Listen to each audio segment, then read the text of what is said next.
Bank supreme Modi ji जिंदाबाद, bank supreme Modi ji जिंदाबाद। BSP की क्या पहचान,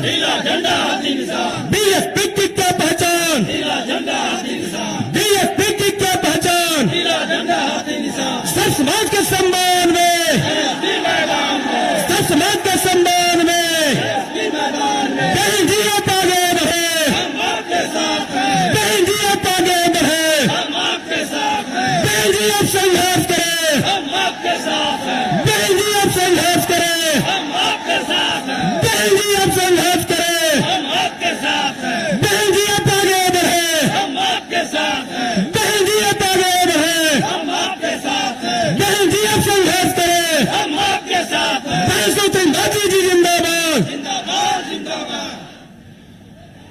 बहुत बहुत धन्यवाद। सम्मानित साथियों, आज गोरखपुर के ऐतिहासिक चंपा देवी मैदान में लोकसभा आम चुनाव में बहुजन समाज पार्टी के उम्मीदवारों के समर्थन में आयोजित इस चुनावी जनसभा की मुख्य अतिथि देश में करोड़ों करोड़ दलितों, पिछड़ों, शोषितों, वंचितों के स्वाभिमान सम्मान की प्रतीक, देश में सामाजिक परिवर्तन की महानायिका, बहुजन समाज पार्टी की राष्ट्रीय अध्यक्ष, देश के सबसे बड़े सूबे उत्तर प्रदेश की 4 बार की मुख्यमंत्री आदरणीय बहन जी हम सभी के बीच में पहुंच चुकी हैं। मैं आप सभी की तरफ से माननीय बहन जी का हार्दिक स्वागत, अभिनंदन, वंदन करता हूं। सम्मानित साथियों, अब मैं अनुरोध करना चाहूंगा कि लोकसभा बांसगांव के प्रत्याशी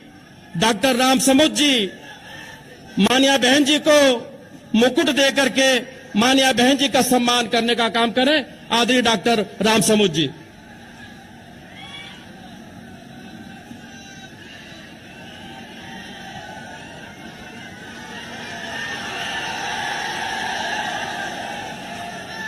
अब मैं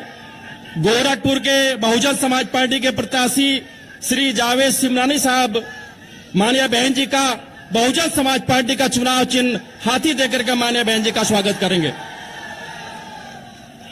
हमारे महाराजगंज के बहुजन समाज पार्टी के उम्मीदवार मोहम्मद मौसम आलम साहब माननीय बहन जी का मुकुट देकर के सम्मान करने का काम करेंगे। बहुजन समाज पार्टी पदाधिकारियों की तरफ से श्री वीरेंद्र पांडे जी जो हमारे प्रत्याशी भी रहे हैं, माननीय बहन जी का हाथी चुनाव चिन्ह देकर के माननीय बहन जी का सम्मान करने का काम करेंगे। आदरणीय वीरेंद्र पांडे जी। सम्मानित साथियों, अब बिना किसी विलंब के मैं बाअदब माननीय बहन जी से सादर अनुरोध करना चाहूंगा कि माननीय बहन जी इस उमड़े हुए जनसैलाब को आवश्यक दिशा निर्देश देने की कृपा करें। आदरणीय बहन जी।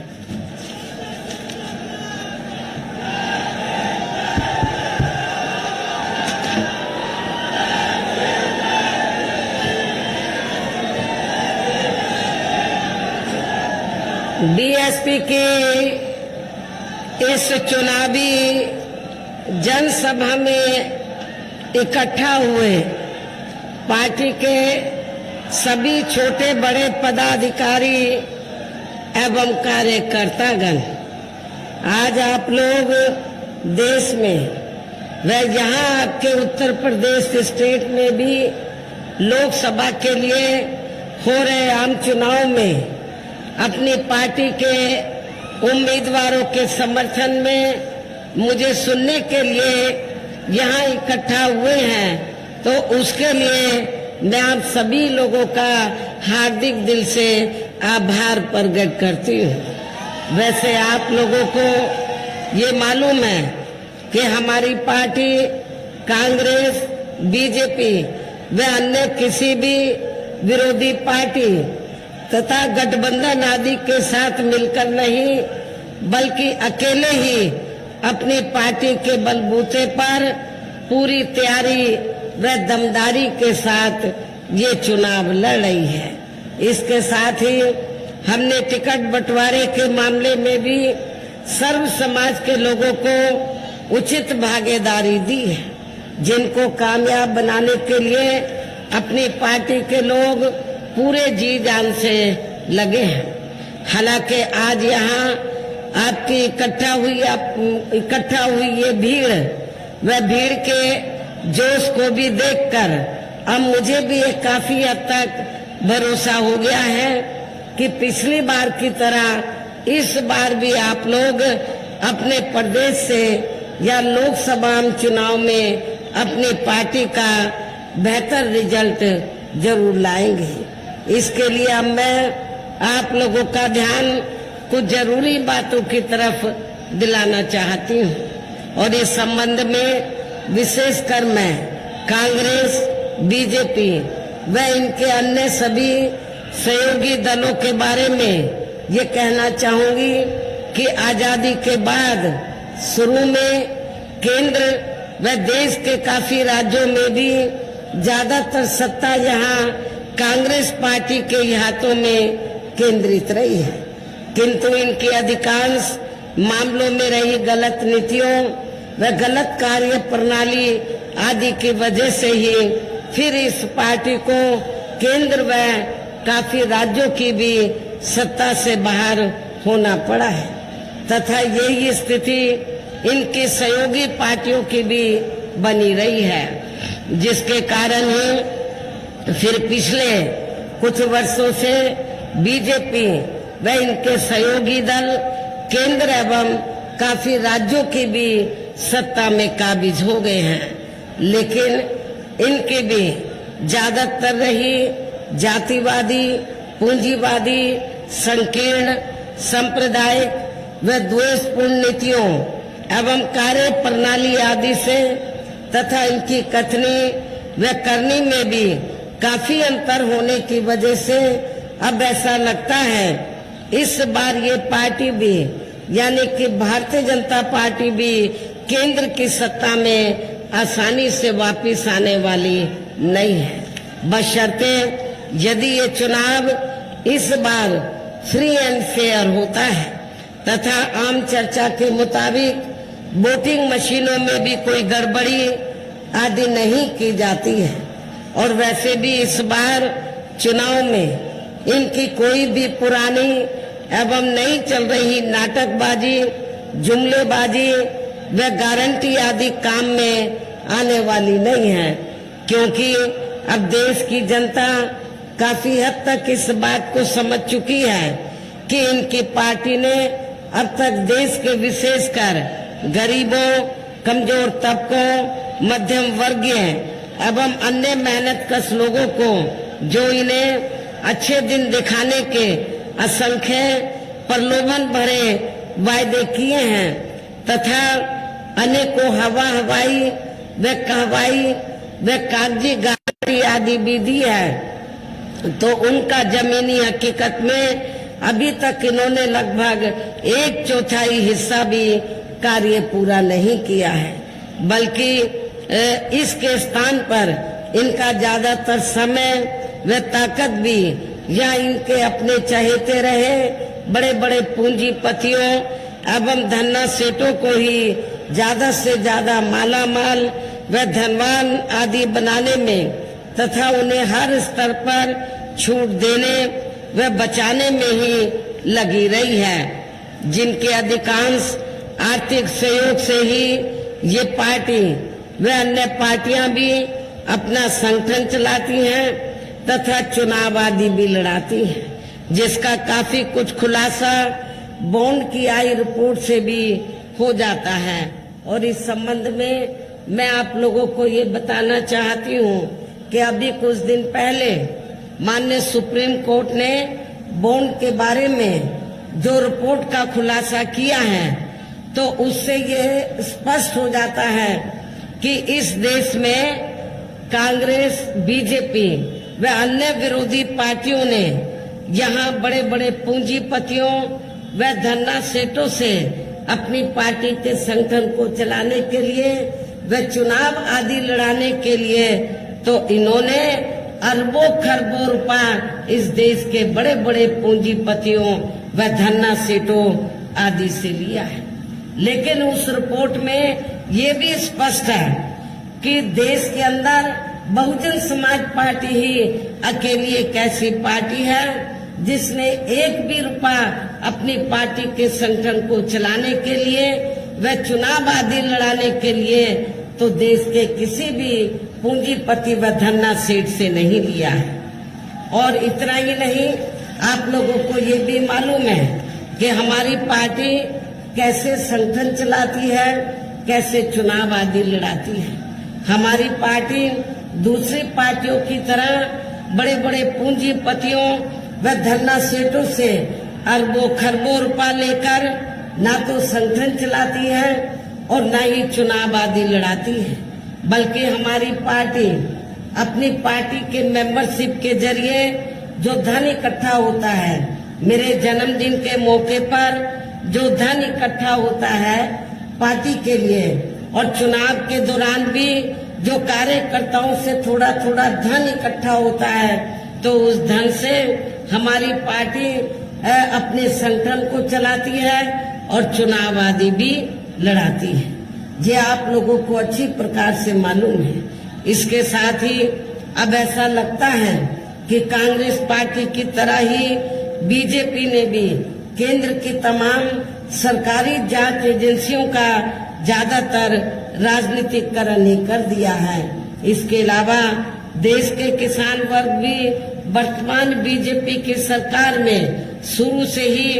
अपनी विभिन्न समस्याओं को लेकर काफी ज्यादा दुखी व परेशान रहे हैं और अभी भी हैं। जबकि यूपी में 4 बार हमारी पार्टी की रही सरकार ने इनके हितों का भी हर स्तर पर पूरा ध्यान रखा है। आप लोगों को मालूम है कि जब भी उत्तर प्रदेश में बीएसपी के नेतृत्व में सरकार बनी है तो हमारी पार्टी की सरकार ने अपनी हुकूमत के दौरान किसानों को खेती करने के लिए समय से व सस्ते साधन उपलब्ध कराए हैं और उनकी फसल का भी हमारी पार्टी की सरकार ने उचित दाम दिया है। इतना ही नहीं, बल्कि केंद्र में पूर्व की रही कांग्रेसी सरकार की तरह ही वर्तमान भाजपा सरकार में भी इनकी जातिवादी, हीन, सांप्रदायिक एवं पूंजीवादी सोच व नीतियों के चलते ही पूरे देश में सर्व समाज में से खासकर गरीबों, दलितों, आदिवासियों, पिछड़े वर्गों, मुस्लिम एवं अन्य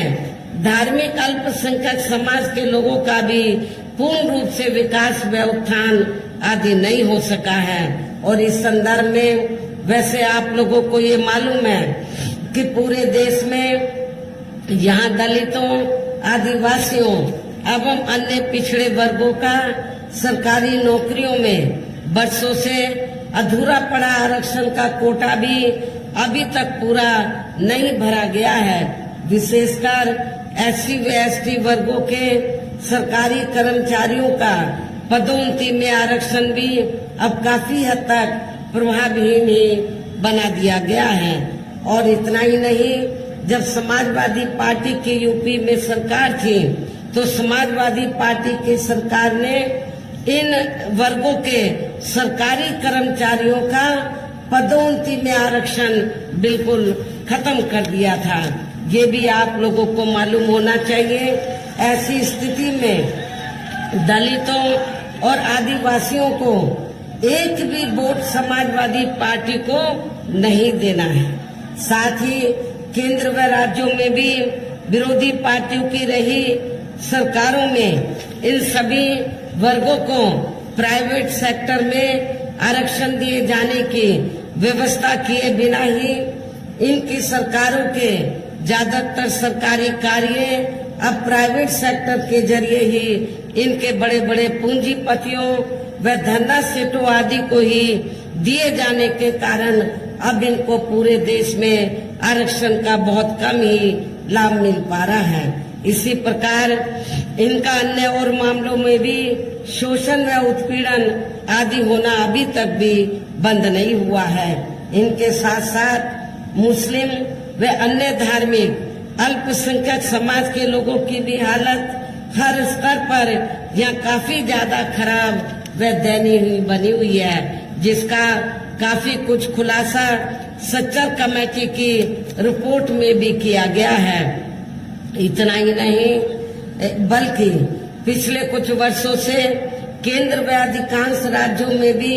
बीजेपी व आरएसएस की सरकारों के चलते हुए अब इनका विकास एवं उत्थान आदि होना भी काफी हद तक बंदशाही हो गया है। आए दिन इन पर खासकर हिंदुत्व की आड़ में हो रही जुल्म जाति भी यह काफी ज्यादा चरम सीमा पर पहुंच चुकी है। इनके साथ साथ अपर कास्ट समाज में से विशेषकर गरीब लोगों की भी हालत हमें कोई खास अच्छी नजर नहीं आती है। इनकी गलत कृषि नीतियों के कारण किसान वर्ग भी आए दिन आंदोलित ही रहता है। साथ ही इनकी गलत आर्थिक नीतियों की वजह से देश की अर्थव्यवस्था पर भी इसका काफी बुरा प्रभाव पड़ रहा है,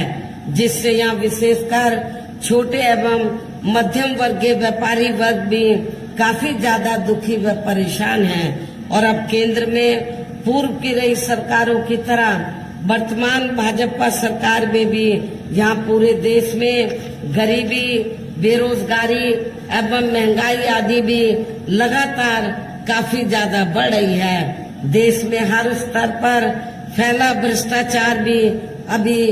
खत्म नहीं हुआ है। ऐसे में अब आप लोगों को देश में हो रहे लोकसभा आम चुनाव में कांग्रेस, बीजेपी व इनकी सहयोगी पार्टियों को भी केंद्र की सत्ता में आने से जरूर रोकना है, जिनकी गलत नीतियों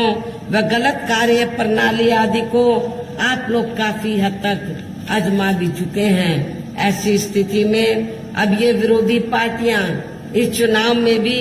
किस्म किस्म के साम, दाम, दंड भेद आदि अनेकों हथकंडे इस्तेमाल करके केंद्र की सत्ता में आने की पूरी कोशिश में लगी हैं, जिनसे अपनी पार्टी के लोगों को हर स्तर पर काफी ज्यादा सावधान रहना है। और इस मामले में विरोधी पार्टियां अपने अपने पक्ष में हवा बनाने के लिए खासकर मीडिया, ओपिनियन पोल व सर्वे आदि का जो बड़े पैमाने पर इस्तेमाल कर रही हैं, तो उनसे भी अपनी पार्टी के लोगों को बिल्कुल भी गुमराह नहीं होना है। इसके साथ ही विरोधी पार्टियों के विभिन्न रूपों में जारी किए गए इनके हवाई व प्रलोभन भरे चुनावी घोषणा पत्रों एवं वायदों आदि के बहकावे में भी अपनी पार्टी के लोगों को कतई नहीं आना है, जिन्हें ये पार्टियां चुनाव खत्म होने के बाद ज्यादातर अमल में नहीं लाती हैं। और अब जिन पर से देश की जनता का अधिकांश विश्वास ही उठ गया है। यही खास वजह है कि हमारी पार्टी किसी भी चुनाव में अपनी पार्टी का कोई भी चुनावी घोषणा पत्र आदि जारी नहीं करती है। वैसे भी हमारी पार्टी किसी भी मामले में कहने में बहुत कम बल्कि कार्य करके दिखाने में ही ज्यादा विश्वास रखती है। और इस बात का सबसे बड़ा सबूत ये है कि उत्तर प्रदेश में 4 बार हमारी पार्टी के नेतृत्व में रही सरकार ने चुनाव में अपनी पार्टी के बिना कोई जारी किए गए चुनावी घोषणा पत्र के ही प्रदेश व आम जनहित में काफी कुछ ऐतिहासिक कार्य करके दिखाए हैं, जिनकी अब देश में अधिकांश पार्टियों की सरकारें काफी नकल भी कर रही हैं। जबकि इस मामले में हमारी पार्टी का ये कहना है कि यदि इन पार्टियों के स्थान पर केंद्र में हमें अपनी पार्टी की सरकार बनाने का मौका मिलता है, तो तब फिर हमारी पार्टी की बनी सरकार केंद्र में यहाँ तक रही सभी विरोधी पार्टियों की सरकारों की तरह केवल हवाई व कागजी कार्य आदि नहीं करेगी, बल्कि उत्तर प्रदेश की तरह ही जमीनी हकीकत में ठोस कार्य करके दिखाएगी। और इस संदर्भ में खासकर मैं ये कहना चाहूंगी,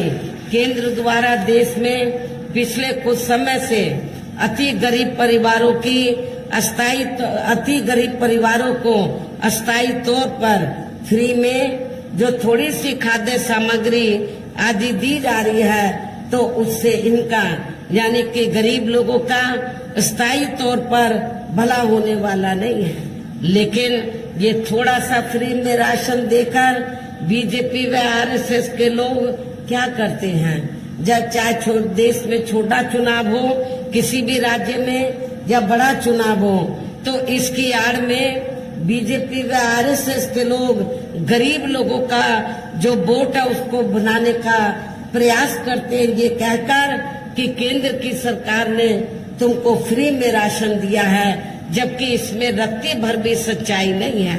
मैं आप लोगों को, गरीब लोगों को ये बताना चाहती हूँ कि आप लोगों को जो फ्री में थोड़ा सा राशन आदि दिया जा रहा है, तो ये आप लोगों के अपने खुद के पैसे का है, क्योंकि पूरे देश की जनता जो केंद्र की सरकार को टैक्स देती है और टैक्स के जरिए जो सरकार के पास पैसा आता है, उस पैसे से आपको मुफ्त में राशन दिया जाता है। इसलिए ये देन बीजेपी व आरएसएस की नहीं है, ये आप लोगों का पैसा है। आपके पैसे से ही आप लोगों को ये राशन आदि दिया जाता है। वैसे भी इनकी ये जटिल समस्या, गरीब लोगों की ये जटिल समस्या हर हाथ को काम देने से ही केवल दूर हो सकती है, जिसकी तरफ हमारी पार्टी की बनी सरकार विशेष ध्यान देगी। साथ ही देश में पिछले काफी वर्षों से आए दिन बढ़ रही गरीबी, बेरोजगारी व महंगाई आदि से भी जनता बहुत ज्यादा दुखी व परेशान है, जिसे भी आर्थिक नीतियों में तब्दीली करके जरूर दूर किया जाएगा। हिंदुत्व की आड़ में, धर्म की आड़ में भी पिछले कुछ वर्षों से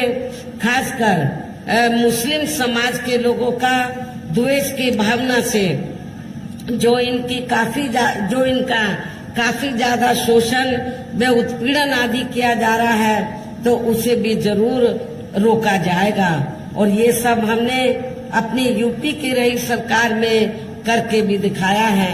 आप लोगों को मालूम है कि जब उत्तर प्रदेश में जब भी बीएसपी के नेतृत्व में सरकार रही है, तो मेरी हुकूमत में कोई भी हिंदू मुस्लिम दंगा फिसाद नहीं हुआ है, अमन चैन का वातावरण कायम रहा है। इसके अलावा हमने यूपी में सर्व समाज में से गरीब एवं बेरोजगार लोगों को बेरोजगारी भत्ता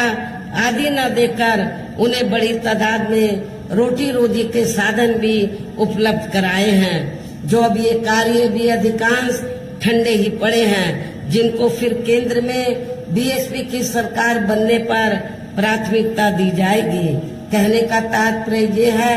कि देश में इस समय हो रहे लोकसभा चुनाव में विरोधी पार्टियों के जारी किए गए उनके हवाई व प्रलोभन भरे चुनावी घोषणा पत्रों आदि के बहकावे में अब यह खासकर देश के अति गरीबों, मजदूरों, बेरोजगारों एवं अन्य मेहनतकश लोगों को बिल्कुल भी नहीं आना है। और अब इन्हें ऐसी सभी विरोधी पार्टियों को हर हालत में केंद्र की सत्ता में आने से जरूर रोकना है, जिनकी कथनी व करनी में काफी अंतर रहा है तथा जिन्हें ये लोग वर्षों से आजमा भी चुके हैं। ऐसे में अब मेरा यही कहना है कि आप लोगों को अपने खुद के व अपने प्रदेश, क्षेत्र एवं देश के भी हित में अपने वोटों को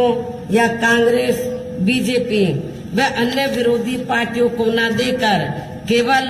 अपनी एकमात्र हितैषी पार्टी बहुजन समाज पार्टी को ही देना है। जो ये पार्टी उत्तर प्रदेश की तरह ही देश में भी अपनी पार्टी की सरकार बनने पर फिर पूरे देश में यहाँ अपनी पार्टी की सर्वजन हिताय व सर्वजन सुखाय की नीतियों पर आधारित सरकार चलाएगी। इसके साथ साथ केंद्र से जुड़ी आपके क्षेत्र की जो भी यहाँ स्थानीय समस्याएं होंगी, तो उन्हें भी फिर दूर करने का हर संभव पूरा प्रयास किया जाएगा।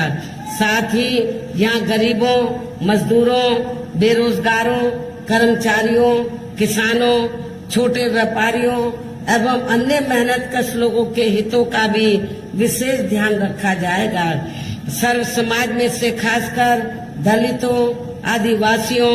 पिछड़े वर्गों, मुस्लिम व अन्य धार्मिक अल्पसंख्यक समाज के लोगों के विकास व उत्थान के साथ साथ हर स्तर पर इनकी सुरक्षा आदि के लिए भी सख्त कदम उठाए जाएंगे। और तभी फिर यह वास्तव में अपने देश के महान संतों, गुरुओं व महापुरुषों में भी विशेषकर महात्मा ज्योतिराव फूले, श्री छत्रपति शाहू जी महाराज, श्री नारायण गुरु, बाबा साहब डॉक्टर भीमराव अम्बेडकर एवं मान्यवर श्री कांशीराम जी आदि का अधूरा रहा सपना जरूर साकार हो सकता है, जिनको यूपी में हमारी पार्टी की रही सरकार द्वारा हर स्तर पर पूरा आदर सम्मान दिया गया है। लेकिन ये सब विरोधी पार्टियों को अच्छा नहीं लगा है। आप लोगों को मालूम है, जब सपा सत्ता में थी तो समाजवादी पार्टी की सरकार ने हमने अपने संतों, गुरुओं और महापुरुषों के नाम से जो जिले बनाए और जो संस्थानों के नाम रखे, काफी हद तक ये सपा की सरकार ने वो नाम बदल दिए। इससे इन संतों, गुरुओं व महापुरुषों के प्रति इनकी हीन भावना साफ नजर आती है। क्या ऐसी स्थिति में आप लोग समाजवादी पार्टी को वोट देंगे? मैं समझती हूँ बिल्कुल भी नहीं देंगे। इन्हीं खास बातों के साथ ही अब मेरा देश में आपके स्टेट के भी हित में यही कहना है कि हमारी पार्टी ने यहाँ जिनको भी लोकसभा के लिए चुनाव के मैदान में उतारा है, जो आपके सामने मंच पर भी, जो आपके सामने या मंच पर भी मौजूद हैं, तो उन्हें आपको जरूर कामयाब बनाना है, जिसके लिए यहाँ पार्टी के सभी स्तर के छोटे बड़े पदाधिकारी एवं कार्यकर्तागण आदि पूरे जी जान से लगे हैं। और अब अंत में मेरा यही कहना है कि आप लोगों को वोट पड़ने वाले दिन या बीएसपी के अपने सभी लोकसभा उम्मीदवारों को, अर्थात हमने आपके गोरखपुर मंडल से तो जिनको भी चुनाव के मैदान में उतारा है, तो जिनके समर्थन में आप लोग यहाँ मुझे सुनने के लिए आए हैं, तो हमने गोरखपुर सदर लोकसभा की सीट से श्री जावेद सिमनानी को, महाराजगंज लोकसभा की सीट से मोहम्मद मौसम आलम को, बांसगांव सुरक्षित लोकसभा की सीट से डॉक्टर राम समुज को, कुशीनगर लोकसभा की सीट से श्री शुभ नारायण चौहान को, देवरिया लोकसभा की सीट से श्री संदेश यादव उर्फ मिस्टर को हमने चुनाव के मैदान में उतारा है। तो मेरा आप लोगों से यही कहना है कि बहुजन समाज पार्टी के इन सभी प्रत्याशियों को बीएसपी का जो चुनाव चिन्ह हाथी है, हाथी चुनाव चिन्ह के सामने वाले बटन को दबाकर इनको जरूर आप लोगों को कामयाब बनाना है, इनको पार्लियामेंट में जिताकर जरूर भेजना है। इस खास अपील के साथ ही अब मैं अपनी बात यही समाप्त करती हूँ। जय भीम, जय भारत।